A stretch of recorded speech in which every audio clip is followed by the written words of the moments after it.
الحمدللہ رب العالمین والصلاة والسلام علی سید المرسلین اما بعد فاعوذ باللہ من الشیطان الرجیم بسم اللہ الرحمن الرحیم الصلاة والسلام علیکہ یا سیدی یا رسول اللہ وعلی آلکہ واصحابکہ یا سیدی یا حبیب اللہ۔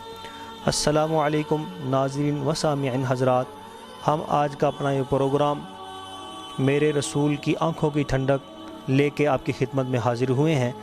اس کے اندر ہم آپ کو آج سکھائیں گے نماز شروع کرنے کا طریقہ۔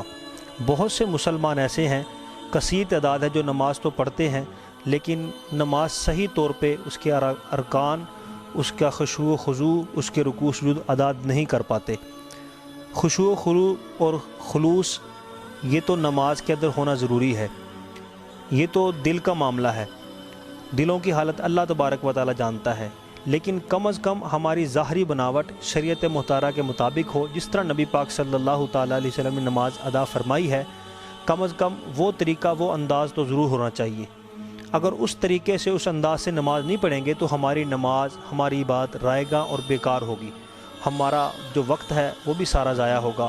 تو اس لیے نماز پڑھنے سے پہلے اس کو صحیح اور درست پڑھنا سیکھنا یہ ہم پہ لازم اور ضروری اور فرض ہے۔ مسلمان جو غلط نماز پڑھتے ہیں اس کے پیچھے ایک وجہ تو یہ ہوتی ہے کہ بچپن کے اندر انہوں نے بہت سی چیزیں سیکھی ہوتی ہیں، تو کچھ چیزیں جب بڑے ہوتے ہیں تو بھول چکی ہوتی ہیں، کچھ یاد ہوتی ہیں، کچھ چیزیں مس ہو چکی ہوتی ہیں، تو اس لیے نماز کے اندر غلطی آ رہی ہوتی ہے۔ اور دوسری وجہ، بعض لوگ جو نماز غلط پڑھتے ہیں، ایک دوسرے کو دیکھ کے نماز انہوں نے سیکھی ہوئی ہوتی ہے، تو وہ نماز جب پڑھ رہے ہوتے ہیں، جنہوں نے کسی کو دیکھ کے نماز اپنی سیکھی ہوتی ہے، تو وہ نماز غلط پڑھ رہے ہوتے ہیں۔ تو آپ اندازہ کریں، میں ایک دو روایت کا خلاصہ آپ کے سامنے پیش کرتا ہوں کہ جو نماز سنت کے مطابق نہ پڑھی جائے اس نماز کی حالت کیا ہوتی ہے۔ حضرت عبداللہ بن صامت رضی اللہ تعالیٰ عنہ سے حدیث پاک مروی ہے، حدیث پاک کا خلاصہ ہے، نبی پاک صلی اللہ تعالیٰ علیہ وسلم نے ارشاد فرمایا کہ جب کوئی شخص اچھی طرح وضو کر کے نماز پڑھتا ہے، خشوع و خضوع کے ساتھ اس کو ادا کرتا ہے، اس کے ارکان اچھی طرح ادا کرتا ہے، تو پھر وہ نماز اللہ تعالیٰ کی بارگاہ میں جاتی ہے، آسمانوں کی طرف بلند ہوتی ہے۔ جب آسمانوں پر پہنچتی ہے نماز تو آسمانوں کے دروازے اس کے لیے کھولے جاتے ہیں، روشنی کی جاتی ہے، اس کے لیے دروازے کھولے جاتے ہیں، فرشتے اس کو قبول کرتے ہیں، پھر وہ اللہ تعالیٰ کی بارگاہ میں پہنچتی ہے، اور پھر وہ نماز بندے کے لیے شفاعت کرتی ہے۔ اور جو نماز درست صحیح طریقے سے ادا نہیں کی گئی ہوتی ہے، حدیث پاک کے اندر آتا ہے کہ جب وہ نماز بلند ہوتی ہے، آسمانوں پہ پہنچتی ہے، تو آسمانوں کے دروازے بند کر دیے جاتے ہیں اور ہر طرف اندھیرا ہی اندھیرا چھا جاتا ہے، اس کے اوپر تاریکی چھا جاتی ہے، دروازے بھی بند کر دیے جاتے ہیں۔ تو پھر وہ نماز ایک گندے کپڑے کے اندر لپیٹ کے اس نمازی کے منہ پہ مار دی جاتی ہے۔ تو آپ اندازہ کریں، جو نماز ظاہری طور پہ لوگ غلط پڑھتے ہیں تو وہ اپنا وقت ضائع کرتے ہیں، اپنا ٹائم بھی ضائع کیا، اپنا کاروبار بھی چھوڑا، اپنا روزگار بھی چھوڑا، اور پھر اس کے باوجود حاصل بھی کچھ نہ ہوا، اس کا کیا فائدہ؟ تو نماز درست سیکھنا یہ ہر مسلمان پہ فرض ہے، تو ہمیں درست انداز سے نماز پڑھنی آنی چاہیے۔ حضرت امام بخاری رحمۃ اللہ تعالیٰ علیہ فرماتے ہیں کہ حضرت حذیفہ بن یمان رضی اللہ تعالیٰ نے ایک شخص کو دیکھا کہ وہ نماز درست طریقے سے نہیں پڑھ رہا تھا۔ آپ نے پوچھا کہ تم کب سے یہ نماز پڑھ رہے ہو؟ اس نے کہا کہ میں نے 40 سال سے اسی طرح نماز پڑھی ہے۔ تو آپ نے فرمایا کہ تم یوں سمجھو گویا تم نے کوئی بھی نماز نہیں پڑھی، اور اگر اسی حالت میں مر گئے تو سمجھو تم نبی پاک صلی اللہ تعالیٰ علیہ وسلم کے طریقے پہ نہیں مرو گے۔ تو یعنی 40 سال کی اس کی نمازیں ضائع ہو گئی، اس نے گویا نماز پڑھی ہی نہیں 40 سال سے، اس لیے درست پڑھنا آنا انتہائی ضروری ہے۔ تو آج ہم نماز پڑھنے کا جو شروع کرنے کا طریقہ ہے وہ آپ کی خدمت میں پیش کریں گے۔ بہت سے لوگ ایسے ہیں جن کو نماز شروع ہی نہیں کرنی آتی۔ نماز شروع کرتے وقت سب سے پہلے تکبیر تحریمہ کہی جاتی ہے، یعنی ہاتھ اٹھا کے اللہ اکبر کہا جاتا ہے۔ اس کے اندر ہم کیا کیا غلطیاں کرتے ہیں وہ ہم آپ کے سامنے پیش خدمت کرتے ہیں، تاکہ ہم ان کو غلطیوں کو سن کے سیکھ کے اپنی نماز کو درست کر سکیں۔ نماز کے اندر تکبیر تحریمہ کہنا یہ ایک فرض بھی ہے، تکبیر تحریمہ کے اندر ہاتھ اٹھانا سنت بھی ہے، اور اتنی آواز سے کہنا کہ نمازی کے اپنے کان سن لیں۔ اب جب ہم اللہ اکبر نماز شروع کرتے ہیں تو بعض لوگوں کو دیکھا گیا کہ ان کے ہاتھ یوں ہوتے ہیں، تو یہ بھی ایک غلط انداز ہے، کانوں کی طرف ان کے دونوں ہاتھ ہوتے ہیں۔ اور یا بعض لوگوں کو دیکھا گیا کہ جب وہ نماز کے لیے ہاتھ اٹھاتے ہیں تو ان کے ہاتھ یوں ہوتے ہیں آسمانوں کی طرف، تو آسمانوں کی طرف ہاتھ ہونا یا کانوں کی طرف ہاتھ ہونا، یہ دونوں طریقے غلط ہیں۔ سنت طریقہ یہ ہے کہ یہ جو ہمارے انگوٹھے ہیں ان کا پیٹ کانوں کی لوک کو چھو رہا ہو یہاں تک، اور پھر یوں بالکل ہمارے ہاتھ، ان کی ہتھیلیاں اور ان کی انگلیوں کا جو پیٹ ہے، یہ والا حصہ ہتھیلیاں، اس کا پیٹ اور انگلیوں کا پیٹ بالکل قبلہ رو ہو، خانہ کعبہ شریف کی طرف ہونا چاہیے۔ یوں ہم نے اللہ اکبر کرنی ہے، یوں ہاتھ نہ ہو ہمارے، یوں ہاتھ نہ ہو۔ اور پھر جب ہم نے اللہ اکبر کر کے ہاتھ نیچے لے کے جانے ہیں، اب ہم دیکھ رہے ہوتے ہیں یہاں پہ بھی غلطیاں ہو رہی ہوتی ہیں۔ بعض لوگ جب یوں اللہ اکبر کر کے ہاتھ نیچے لے کے جاتے ہیں تو پیچھے کو یوں جھٹکا دیتے ہیں، پھر ہاتھ باندھتے ہیں، یہ طریقہ بھی غلط ہے۔ اور بعض لوگ یوں پہلے ہاتھ نیچے کو چھوڑتے ہیں اور پھر اپنے ہاتھ باندھتے ہیں۔ تو اللہ اکبر کہتے ہوئے ہاتھوں کو پیچھے کو جھٹکا دینا یا نیچے کو چھوڑنا، یہ دونوں انداز غلط ہیں۔ تو ہاتھ بالکل سیدھے ناف کے نیچے جائیں اور ہاتھ باندھ لیے جائیں۔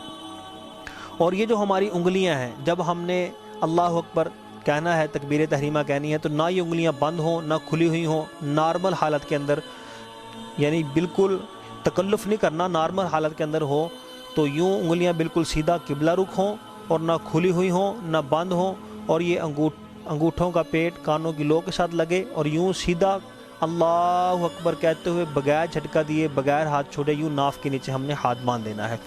ناف کے نیچے ہاتھ باندھنے کا طریقہ یہ ہے کہ یہ جو ہمارے دائیں ہاتھ کی ہتھیلی ہے، اس کا پیٹ ہمارے بائیں ہاتھ کی کلائی کے اوپر آئے یوں، اور جس طرح آپ نے دیکھا ہوگا کہ گھڑی کے پٹے ہوتے ہیں، اگل بغل یہ ہمارا انگوٹھا اور یہ ہماری چھنگلی، یہ جس کو ہم چھوٹی انگلی کہتے ہیں، یوں گھڑی کے پٹوں کی طرح یہ ہماری کلائی کا جو جوڑ ہے اگل بغل آ جائے، اس کو پکڑ لے یوں، اور باقی یہ جو 3 انگلیاں بچی وہ اوپر رکھ لی جائیں۔ یہ سنت طریقہ ہے۔ پھر سن لیجئے کہ ہاتھ رکھنے کا، باندھنے کا سنت طریقہ یہ ہے کہ ناف کے نیچے آپ نے ہاتھ باندھنے ہیں اور اپنے دائیں ہاتھ کی ہتھیلی بائیں ہاتھ کا کلائی کا جو جوڑ ہے اس پہ رکھنی ہے۔ اس پہ رکھنے کے بعد اپنا انگوٹھا اور چھوٹی انگلی یوں اگل بغل گھڑی کے پٹوں کی طرح یوں لپیٹ لینی ہے، اس طرح اپنی کلائی کو پکڑ لینا ہے، اور باقی 3 انگلیاں یوں نارمل حالت کے اندر رکھ لینی ہے۔ تو یہ سنت طریقہ ہے۔ اچھا، یہ اب ہم نے سیکھا کہ نماز کے اندر ہاتھ اٹھانے کا اور نماز کے اندر ہاتھ باندھنے کا طریقہ۔ پھر اس کے بعد یہ جو ہم ہاتھ اٹھاتے وقت اللہ اکبر کہہ رہے ہوتے ہیں، اس کے اندر بے شمار غلطیاں ہوتی ہیں۔ ایک غلطی تو یہ ہوتی ہے، بعض لوگ اللہ اکبر اس طرح کرتے ہیں، تو یاد رکھیں اللہ اس طرح، اللہ اس میں جلالت کے الف کو لمبا کر دینا، اللہ کر دینا، تو معاذ اللہ یہ اس سے نماز فاسد ہو جاتی ہے، ایک غلط کلمہ ہے، اس کے معنی بگڑ جاتے ہیں، تو اس سے نماز شروع نہیں ہوتی۔ بعض لوگ اللہ اس طرح کرتے ہیں، الف کو لمبا کر دیتے ہیں، تو اس کا مطلب یہ بن جاتا ہے اللہ، کیا اللہ ہے، تو اس سے نماز کے معنی بگڑ جاتے ہیں، نماز فاسد ہو جاتی ہے، نماز شروع نہیں ہوتی۔ اللہ اکبر، تو یہ صحیح لفظ ہے۔ تو لفظ اللہ کے اندر جو لام ہے، لام کو آپ کھینچ سکتے ہیں اللہ، باقی کسی لفظ کو آپ نے نہیں کھینچنا۔ بعض لوگ جب تکبیر کہتے ہیں اللہ اکبار کہہ دیتے ہیں، با کے آگے الف پیدا کر دیتے ہیں، بار کہتے ہیں، اللہ اکبار کہہ دیتے ہیں، تو یہ بھی، اس سے بھی نماز فاسد ہو جاتی ہے۔ تو یہ جو خاص طور پہ 2 غلطیاں، ان کا خیال رکھا جائے، اللہ کے الف کو لمبا نہ کیا جائے، اکبر کی با کو لمبا نہ کیا جائے، اکبار نہیں کہنا، اکبر کہنا ہے، اللہ نہیں کہنا، اللہ کہنا ہے۔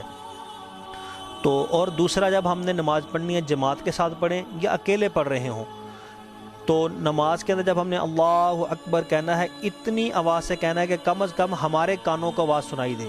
یعنی ایک تو ہوتا ہے نا شور و گل ہوتا ہے، پھر آواز سنائی نہ دے، وہ ایک علیحدہ بات ہے۔ شور و گل نہ ہو اور بالکل پرسکون ماحول ہو اور ہم اللہ اکبر کہیں، بعض لوگ دل ہی دل میں کہہ دیتے ہیں، تو زبان بھی نہیں ہلاتے، زبان ہلاتے ہیں لیکن ان کی آواز بھی نہیں نکلتی۔ تو یاد رکھیں، اکیلے نماز پڑھیں یا جماعت کے ساتھ نماز پڑھ رہے ہوں، جب ہم نے اللہ اکبر کہنا ہے تو اتنی آواز سے کہنا ہے کہ کم از کم ہمارے اپنے کانوں کو ہماری آواز سنائی دے۔ اگر ہمارے کانوں کو آواز نہیں سنائی دے گی تو ہماری نماز ہی شروع نہیں ہوگی۔ تو یہ کچھ غلطیاں جن سے نماز ٹوٹ جاتی ہے، اور کچھ غلطیاں ایسی ہیں نماز تو ٹوٹتی نہیں ہیں لیکن خلاف سنت یہ طریقہ ہوتا ہے جس کا ہمیں کوئی فائدہ نہیں ہوتا، ثواب نہیں مل رہا ہوتا، اور ہم غلط نماز پڑھ رہے ہوتے ہیں۔